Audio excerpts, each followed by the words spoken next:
Hi, I'm Mike Ramirez, and I'm a Marketing Coordinator for the Office of Engaged Scholarship and Learning at the University of Texas, Rio Grande Valley. Welcome to today's workshop, where we will be discussing how to best share your work to the world and make sure you get noticed. Why is sharing your work so important? Because all the effort you put into your research, creative works, or community engagement project is for nothing if you can't make an impact in the real world. By presenting your project to others, you make sure that they get some use out of it, and you also make yourself and your project better known. We will present tips and general wisdom for how, when, and most importantly, where to share your work. We hope you enjoy, scholars. Hello, welcome to the Engaged Scholars Workshop Series Share Your Work session. Today, we will discuss information and requirements in order to be able to best showcase your efforts to the world. You will learn about the Engaged Scholars Symposium, hear about presentation opportunities, and get tips for submitting your projects. But first, an introduction. We're the Office of Engaged Scholarship and Learning. Our goals include supporting your academic experience across the university, focusing on student success through experiential learning activities such as undergraduate research, creative works, service learning, and community engagement, as well as providing opportunities for you to become an engaged student through workshops, awards, advising, and more. In today's session, we will cover the benefits of sharing your work and the opportunities it creates, tips for writing your abstract, the requirements for the Engaged Scholar Symposium, sharing some upcoming virtual undergraduate conferences that we encourage you to attend. We will also talk about available resources in order to sharpen your presentation skills. Now, let's pivot towards you, the viewer. Take a moment to really think critically about where you are at present. Think about your name, discipline, major, the type of project you'd like to share with the world. In order to allow others to really get to know us, we must first know ourselves. Keep your personal goals and plans in mind throughout this session in order to come up with the best way to apply it to your academic career. By employing critical and honest thinking, we can reach the goals we set with great success. Now, this brings us to a good point. Why should you present? There are many reasons why. You get amazing experience that you can add to your resume, meet with like-minded students and professionals who are passionate about their work, obtain a broader understanding of your field, and many more. This brings us to a great opportunity that we hope you will take advantage of, the Engaged Scholar Symposium. The Engaged Scholar Symposium, ES Squared, is the largest multidisciplinary gathering of undergraduate scholars in South Texas, and it was conceived to share and celebrate multidisciplinary undergraduate research, service learning projects, and creative works. Now, here's a key term to remember: call for abstracts. A call for abstract, or CFA for short, states the date and time for the presentation, informing us as to when our information will be presented.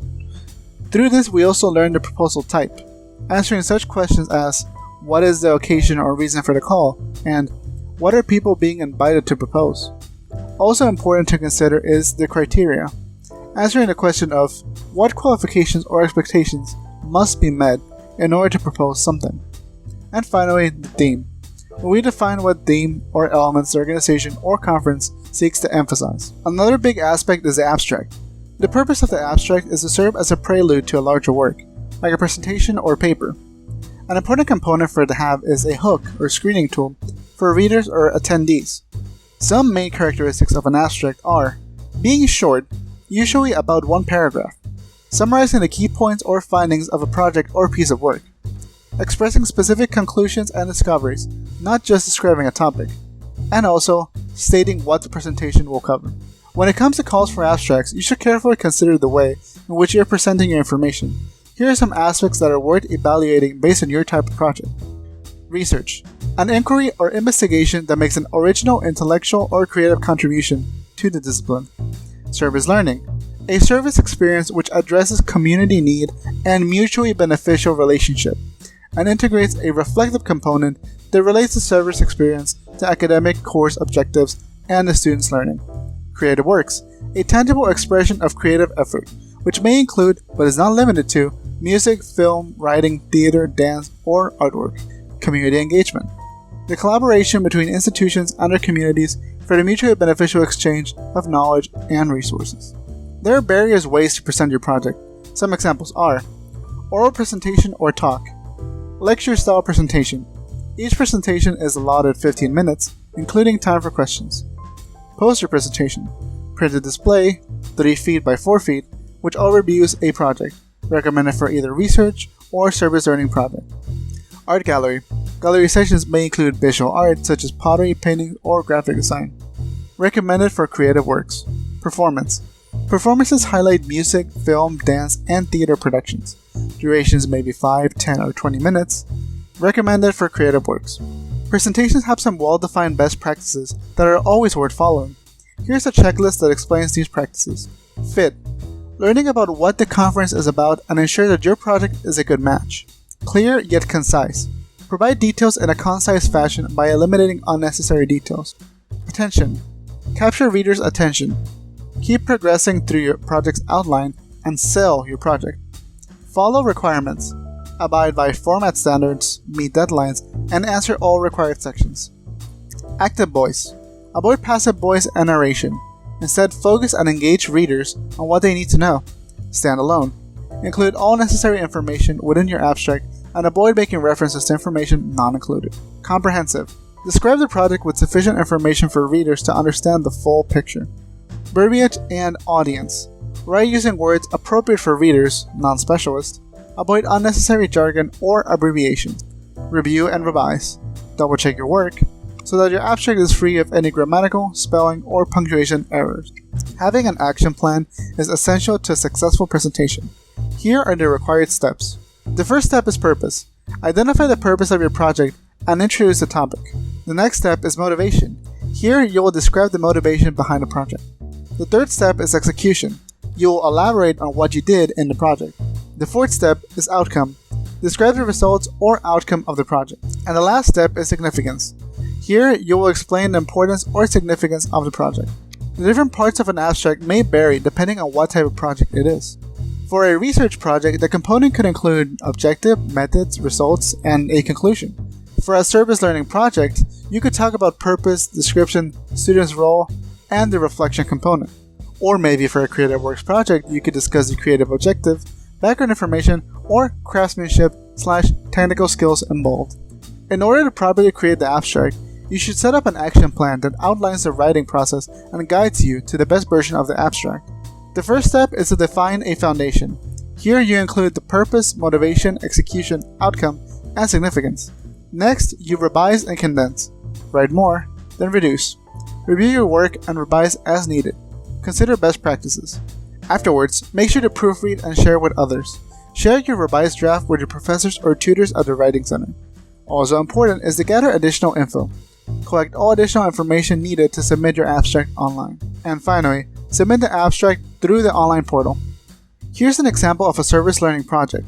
Take note of the different sections that are better suited for a project of this type.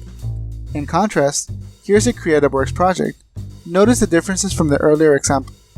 And our last example is a research project. Every project is different. However, some approaches work better than others depending on the nature of your work.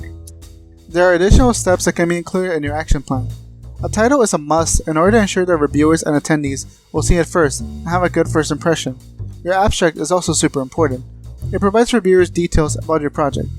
Your attachments are also key. These may include supplemental photos, video, or audio recordings. And finally, the summary provides attendees with details about your presentation in a brief summary, 50 words or less.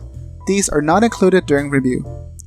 Besides ES Squared, some other good opportunities to present are at your university, at your specific department or college, and also at the many professional organizations available. The scope of how you present is up to you. You could simply have a local presentation, or you can make it local, national, or even international if you so desire. The sky is the limit. Here are some useful resources to help you in prepare for presenting. There's us, the Office of Engaged Scholarship and Learning. We provide support for ESA and other funding. Then there's the Writing Center. They help with writing in all disciplines. They can assist with purpose, audience, genre, development, and organization. There is also the Hauser Lab. They have various communication coaches that can provide feedback and tips. Aside from these, there are also various institutes and centers that are a part of the UTRGV community. Other UTRGV offices may also provide listings of funding centers and support services. One such example is the CSTEM office. Another avenue to consider is faculty. One benefit of connecting with them is that they can offer discipline-specific guidance. Another aspect is their connection to resources and networks. If asked, they can also provide a letter of recommendation if needed. You can also consider the hosting agency. These can provide policies and resources specific to the award. They can also answer questions and elaborate on proposal requirements. Of course, we should also consider some common concerns that people might have. A few examples are, how else can I participate? You can volunteer the day of the event to help make sure everything goes by smoothly. Do I need to attend the symposium on both days? Notifications will be sent by email for scheduled time if accepted. Not required to attend both, but welcome. Can I submit more than one abstract? Yes, this is acceptable. Can I present at another conference too? You may submit an abstract which you are also presenting or publishing elsewhere. Do I have to register if I'm a presenter? Yes. Please make sure to register. Can I invite my family to my presentation? Yes. Just register first. What should I wear? Presenters should wear business or business casual. Attendees can feel free to dress casually. Make sure to contact us. Our phone numbers are 956-882-4300 for Brownsville and 956-665-3461 for Edinburgh. Any questions can be answered through our website at www.utrgv.edu/engage, or it can be directed to our email at engage@utrgv.edu.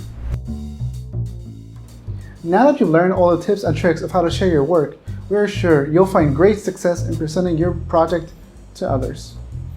If you have any general questions or focus questions related to a specific project, make sure to contact us by email at engage@utrgv.edu. As always, we hope you've enjoyed today's presentation, and we wish you a great day, scholars.